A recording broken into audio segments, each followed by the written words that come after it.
नमस्कार। आप सभी का हमारे चैनल जय गुरुदेव उत्तराखंड में हार्दिक स्वागत है। जैसा कि आप सभी आज का विषय अपनी स्क्रीन पर देख ही पा रहे हैं और इसका पहले से भी एक नोटिफिकेशन हमने कल जारी किया था कि आज का वीडियो कैसा होने वाला है।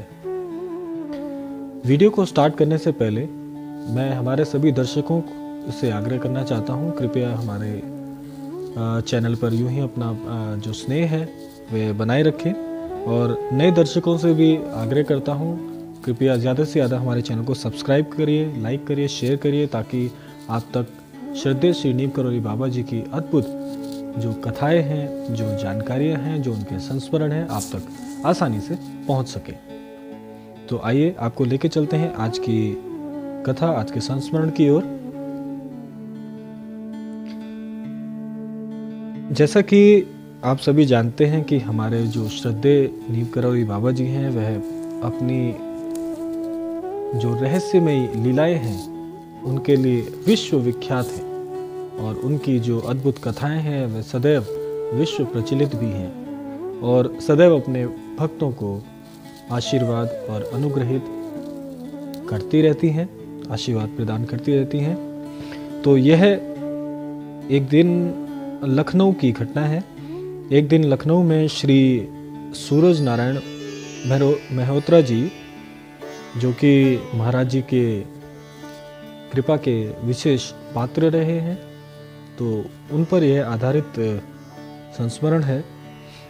एक बार की बात है कि जो सूरज नारायण जी हैं उनका एक छोटा बालक मकान की ऊपर मंजिल पर खेल रहा था और वह खेलते खेलते एक बहुत ही भयानक हादसे का शिकार हो गया। हुआ यूं कि मंजिल पर मकान की उस छत पर खेलते खेलते बच्चे का ध्यान नहीं रहा और वह ऊपरी मंजिल से फर्श पर नीचे आ गिरा। आप समझ सकते हैं उस वक्त क्या दशा रही होगी परिवार की कि एक छोटा बालक खेलते हुए इस प्रकार ऊपरी मंजिल से जब नीचे आ गिरा तो सभी की जान पर बनाई। और उस दौरान बच्चे को बहुत ही गहरी अंदरूनी चोटें आईं जो कि अभिप्राय से भी परे है। आप समझ सकते हैं कि कोई ऊंचाई से गिरे और बाहरी चोट के अलावा अंदरूनी चोटों से ग्रसित हो जाए तो क्या स्थिति बन पड़ती है, आप सभी जानते हैं।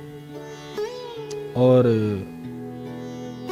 ऐसे ही हाहाकार सा मच गया परिवार में और डॉक्टर के पास यथाशक्ति उपचार के लिए गए और उपचार चलता रहा, लेकिन क्योंकि अंदरूनी चोटें थी तो डॉक्टर भी बहुत ज़्यादा विस्मित हो गए और कुछ भी बताने की स्थिति में नहीं रहे। तो श्रीमती जो नारायण जी की जो श्रीमती जी हैं मेहरोत्रा जी बहुत घबरा गई, क्योंकि आप जानते हैं जो माँ होती है, माँ का हृदय अपने बालक के प्रति कितना ज़्यादा स्नेहपूर्ण होता है यह तो व्याख्यान से भी परे है। क्योंकि जब किसी माँ के समक्ष उसके बालक को इतनी गहरी और इतनी भयानक पीड़ा का जो हालात हैं या उस पीड़ा का जो दर्द है वह व्याख्यान से परे है, तो वो बहुत ज़्यादा घबरा गई। तो उन्हें डॉक्टरों से ज़्यादा, क्योंकि जो मेहरोत्रा परिवार रहा है वह बाबा जी का बहुत ही श्रद्धा भाव से एक भक्ति भाव वाला यह परिवार रहा है। तो जब श्रीमती मेहरोत्रा जी बहुत ज़्यादा घबरा गई तो उस स्थिति में उन्होंने महाराज जी के साथ पुकार की, महाराज जी को याद किया और महाराज जी से याचनाएं करने लगी। महाराज जी उस समय चर्च लेन इलाहाबाद में थे, क्योंकि आप जानते ही हैं महाराज जी का प्रवास एक जगह तो रहता नहीं है। महाराज जी कभी कैंची, कभी इलाहाबाद, कभी वृंदावन। तो महाराज जी का जो उस समय प्रवास था वह चर्च लेन इलाहाबाद में था और उनकी भोजन की व्यवस्था की जा रही थी। उस दौरान महाराज जी का भोजन के लिए भोजन प्रसाद की व्यवस्था हो रही थी उस दौरान। तो महाराज जी अचानक एकाएक उठ बैठे और जाने के लिए तैयार होने लगे। तो सभी जो परिवारजन हैं चर्च लेन में वे बहुत घबरा गए, क्योंकि महाराज जी की जो दृष्टि है आप अच्छी तरह समझते हैं कि हम तो अपनी आंखों के सामने जो हो रहा, जो चीज़ें घटनाएं घट रही हों, हम उसी पर विचार कर सकते हैं। लेकिन महाराज जी तो आप जानते हैं त्रिलोक के स्वामी हैं। उनकी नजरें एक कण से लेकर एक स्थूल पर्वत तक सब जगह उनकी नजर रहती है। उनकी नजरों से कोई भी चीज दुर्गम नहीं है। तो महाराज जी उस समस्या को अचानक समझ चुके थे और वह तैयार होने लगे। तो घर वालों के बहुत कहने पर भी वे तैयार नहीं हुए रुकने के लिए, और बस महाराज जी एकाएक कहीं जाना चाहते थे। और चर्च लेन में किसी को मालूम नहीं था कि ऐसा क्यों कर रहे हैं महाराज जी, ऐसा व्यवहार क्यों कर रहे हैं। अचानक इस सब के बीच में महाराज जी बोल उठे, हमारे लड़के की हालत खराब है, अब हम खाना नहीं खाएंगे। ऐसा कहकर वे अकेले ही बाहर निकल गए और उसी क्षण लखनऊ मेहूत्रा जी के घर पहुंच गए। और क्योंकि आप जानते ही हैं महाराज जी से कुछ तो छुपा है ही नहीं, और उस क्षण में उस लड़के की ऐसी दशा महाराज जी पहले से ही जान चुके थे, इसीलिए वह एकाएक लखनऊ पहुंच गए मेहूत्रा जी के घर और उस लड़के को अपनी गोद में बिठा लिया। महाराज जी ने उस अर्ध मूर्छित समझ सकते हैं आप, या फिर उस पीड़ा में जो वह बालक था उसी स्थिति में महाराज जी ने उसे उठाकर अपनी गोद में ले लिया। और एकाएक महाराज जी ने दूध मंगाया, जाइए दूध लेकर आइए। दूध मंगाया। महाराज जी को आप जानते ही हैं, जो भक्त महाराज जी से अवगत हैं भली भांति वे जानते हैं कि महाराज जी को दूध गाय का बहुत पसंद था। तो महाराज जी ने दूध मंगाया और लगभग आधा जो गिलास है, पात्र है, उससे आधा दूध पीकर बाकी उस बालक को पिला दिया।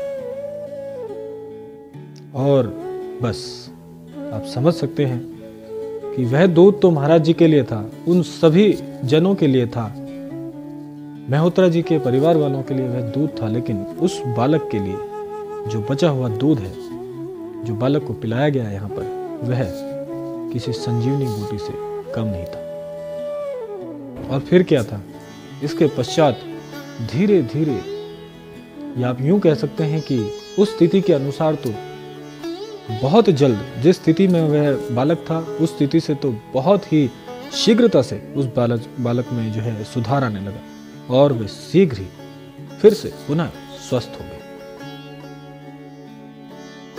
तो आप समझ सकते हैं कि ऐसी कोई भी स्थिति नहीं है, या आप यूं समझ सकते हैं कि स्थिति कितनी ही प्रतिकूल क्यों ना हो, किसी भी प्रकार का कष्ट क्यों ना हो, चाहे वह स्वयं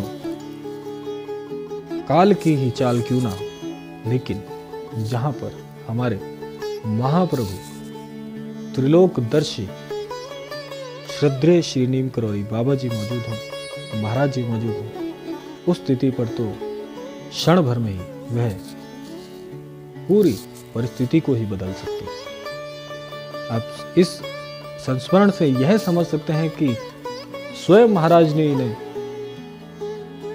जो है ईश्वर का पूर्ण प्रकार से किरदार निभाया है, उस बालक को जीवन दान दिया है, और उसी पात्र से जिससे महाराज जी ने दूध पिया, उसी पात्र से उस बालक को यहाँ पर सीधा संजीवनी पात्र बनाकर संजीवनी का पान कराया है।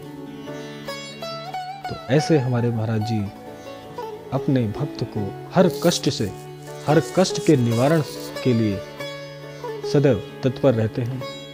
तो इस कथा से, इस संस्मरण से मैं उन सभी भक्तों को यह विश्वास दिलाना चाहता हूँ कि आप किसी भी परिस्थिति में क्यों ना हो, आप महाराज जी को बुलाइए, महाराज जी को याद कीजिए और महाराज जी के समक्ष अपने सारे दुख रख दीजिए। महाराज जी दौड़े चले आएंगे और क्षण भर में आपके सभी दुखों को हर लेंगे। तो आज का ये संस्मरण आपको कैसा लगा अवश्य हमें कमेंट बॉक्स में बताइएगा। और आप सभी से मैं आग्रह करता हूँ, जो भी नए दर्शक अभी हमारे चैनल या इस वीडियो को देख रहे हैं, कृपया हमारे चैनल को सब्सक्राइब करें, जुड़ें हमारे चैनल से, ताकि आपको भी महाराज जी से संबंधित इसी प्रकार के संस्मरण प्राप्त हों और आप भी महाराज जी की कृपा के पात्र हों। तो अपने शब्दों को यहीं पर विराम देता हूँ। मिलते हैं अगले क्रम में अगली अद्भुत कथा के साथ में। तब तक के लिए जय श्री राम, जय गुरुदेव, जय उत्तराखंड।